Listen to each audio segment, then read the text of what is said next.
40 years after the Haddonfield murders in 1978, two journalists, Aaron Corey and Dana Haynes, travel to Smith's Grove Sanitarium to interview Michael Myers, who was captured after Dr. Samuel Loomis shot him off of the Doyle House balcony at the end of the movie.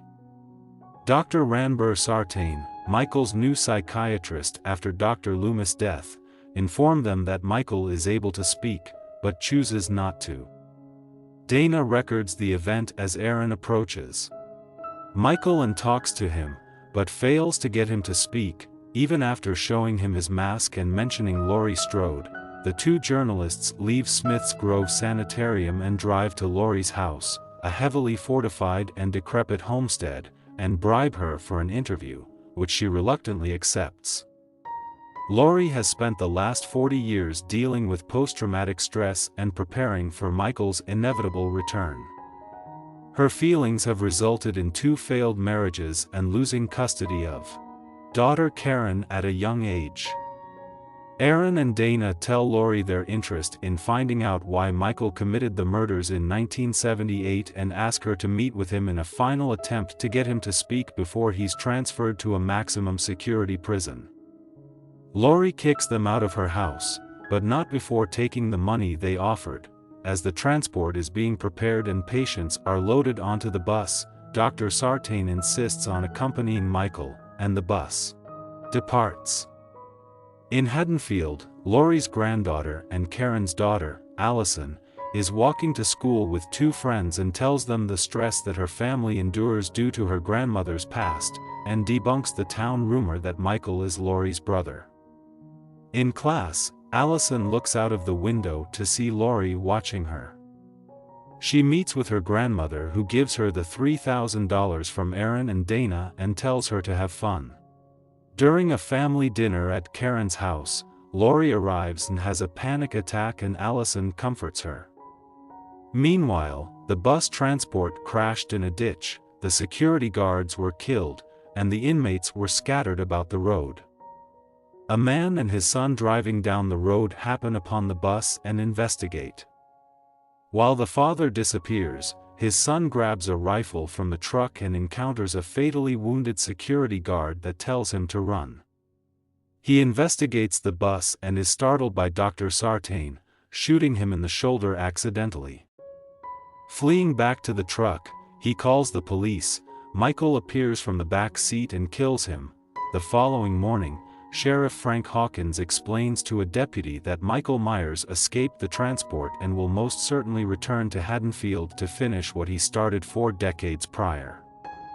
Aaron and Dana arrive at a gas station. Dana leaves Aaron to use the bathroom while he goes inside to pay for the gas. With the inside of the station deserted, he stumbles upon a dead mechanic missing his overalls and a cashier whose jaw was ripped open. Meanwhile, Michael attacks Dana in the bathroom, and when Aaron arrives to save Dana, Michael kills him by bashing him into the door numerous times, killing him, before strangling Dana to death.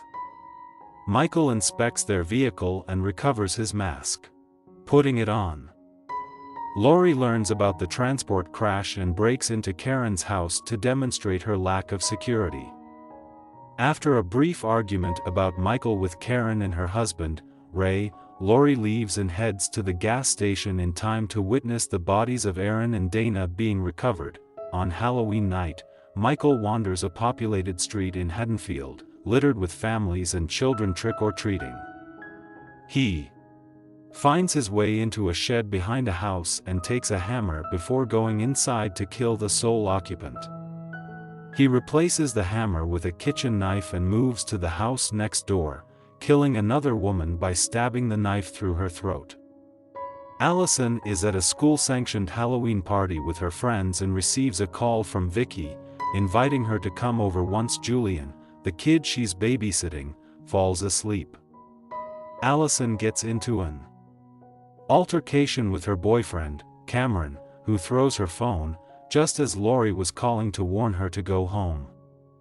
At Julian's house, he tells Vicky that he saw a masked man standing in the doorway, but Vicky dismisses it as his imagination and puts Julian to bed as her boyfriend, Dave, arrives.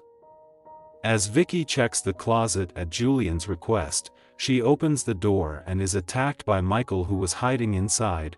Julian flees the house and calls the police. Laurie, patrolling the streets in her truck, hears the dispatch call on her CB radio and hurries to the house, where Sheriff Hawkins is investigating. He finds Vicky's corpse and Laurie shoots Michael through a window, only to find out it's his reflection in a mirror. Laurie and Hawkins patrol behind the neighboring houses and find Michael. Laurie shoots him, but as she turns the corner, Michael is gone. Allison ditches her boyfriend at the party and allows her friend, Oscar, to walk her home. Allison rejects his advances and Oscar lags behind, spotting Michael watching him. Oscar tries to escape, but is caught on a fence and Michael impales him. Allison turns back and finds Oscar's body and is chased by Michael before finding refuge in a neighboring home. Karen and Ray arrive at Laurie's fortified home and wait for Allison to arrive. Hawkins encounters Dr. Sartain and in turn, find Allison during their search for Michael. Finding Michael, Hawkins runs him over with the police SUV and gets out of the vehicle to shoot Michael at point-blank range, despite Dr. Sartain's protests. Dr. Sartain stabs Hawkins in the throat with a blade hidden inside of a pen and kills him before taking Michael's mask and trying it on. Dr. Sartain loads Michael into the back of the vehicle with Allison and drives to Laurie's house, intent on reuniting them.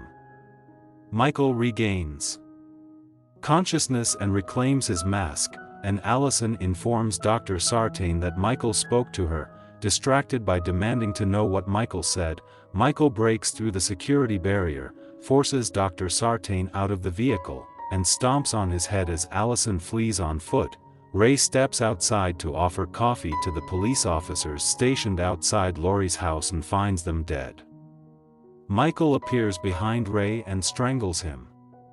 Laurie alerts Karen to Michael's arrival and sends her into the hidden safe room as she locks and barricades the front door. Michael breaks through the glass panels in the door and attacks Laurie, who escapes by shooting Michael's hand with a shotgun, stripping him of 2 fingers, forcing him to retreat. Laurie patrols her house room by room and seals each room off with security gates. Laurie encounters Michael upstairs. Allison arrives as Laurie and Michael stab each other and witnesses Laurie fall from the balcony. When she investigates, Laurie is gone and Allison makes her way into the safe room with Karen, who alerts Michael. As he appears, Karen shoots him with a rifle and stuns him.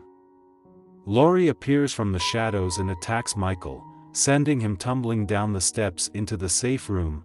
Karen and Allison leave the safe room, but Michael regains consciousness and grabs Karen's ankle.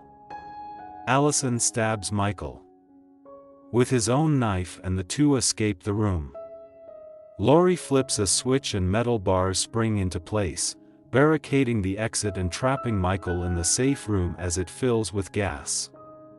Laurie lights a flare and tosses it through the bars, setting the room ablaze with Michael in it. Laurie, Karen, and Allison escape as the house is engulfed in flames and hitch a ride in the back of a pickup truck coming down the road. The 3 women embrace as they're taken to safety.